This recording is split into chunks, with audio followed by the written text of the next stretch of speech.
Today, we turn our attention to Hermann Hesse's seminal work, Siddhartha, a novel first published in 1922. The book has left an indelible mark on literature and philosophy, capturing the imaginations of readers while exploring themes of self-discovery, spirituality, and the quest for inner peace. This narrative follows the life of Siddhartha, a young man of noble birth who embarks on a lifelong journey for enlightenment. The tale of Siddhartha begins with a prince born in ancient India, in a small kingdom near the Himalayas. Despite his luxurious upbringing, Siddhartha feels an insatiable thirst for understanding the essence of life. Rejecting the traditional teachings offered to him, Siddhartha decides to leave his home and venture into the forest, accompanied by his loyal friend Govinda. They become ascetics, living simple lives and meditating in pursuit of spiritual insight. Initially, they seek the wisdom of the samanas, religious ascetics who advocate renunciation of worldly desires. However, Siddhartha eventually realizes that the samanas, despite their years of practice, have not achieved enlightenment. Eager to continue his search, Siddhartha hears about the Buddha, also known as Gautama, who has reportedly attained the ultimate wisdom. He and Govinda set off to meet this enlightened being. Upon meeting the Buddha, Govinda is so impressed that he immediately decides to join the Buddha's community of monks.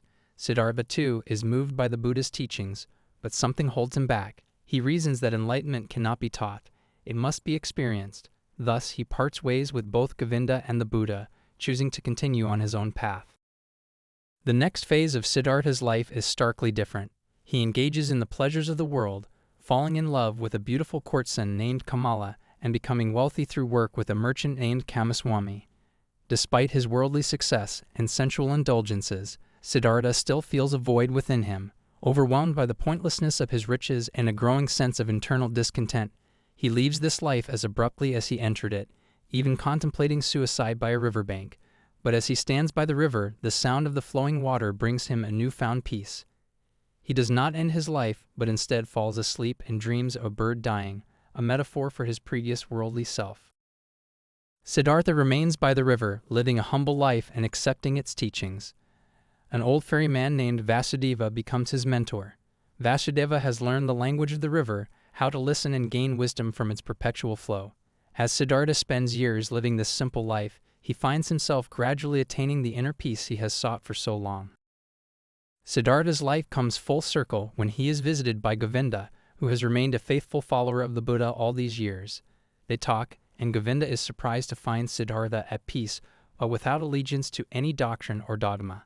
As a final act, Siddhartha asks Govinda to kiss his forehead, and in doing so, Govinda experiences a vision of unity and interconnectedness that leaves him in awe.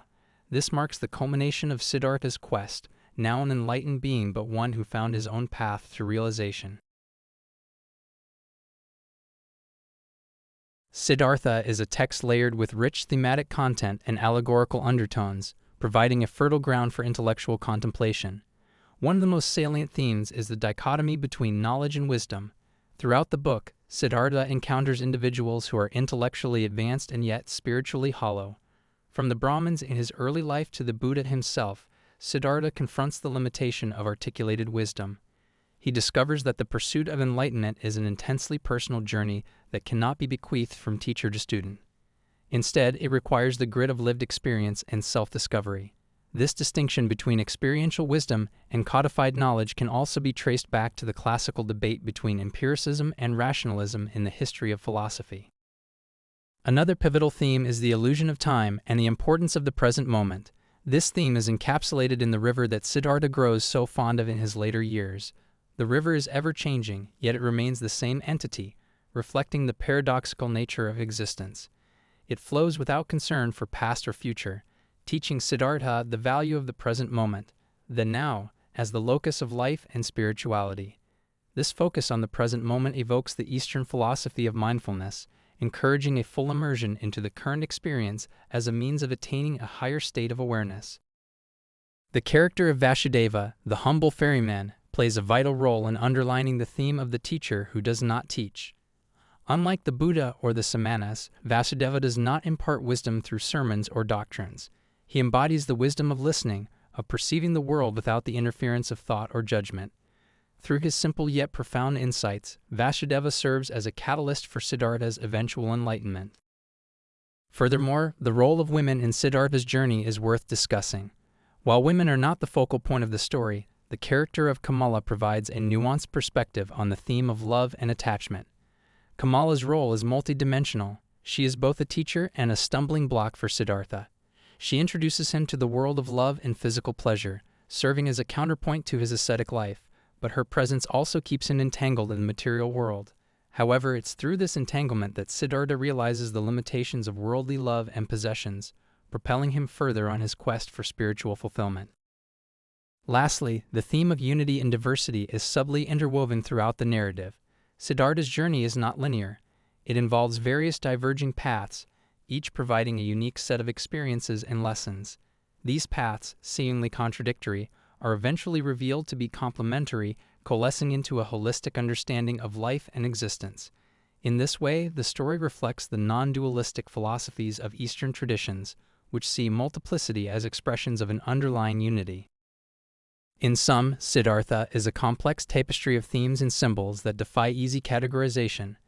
Its narrative structure invites readers to engage with the text on multiple levels, offering philosophical, spiritual, and psychological insights that continue to resonate nearly a century after its initial publication.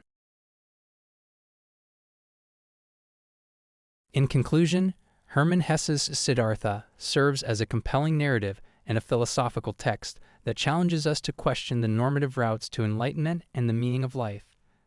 The story not only encourages a profound look into spirituality, but also offers a mirror into our own quests for understanding, urging us to recognize that the journey itself holds invaluable lessons. If you found this discussion enriching and wish to partake in more analyses of literary classics, I invite you to subscribe to this channel. Thank you for your time and attention.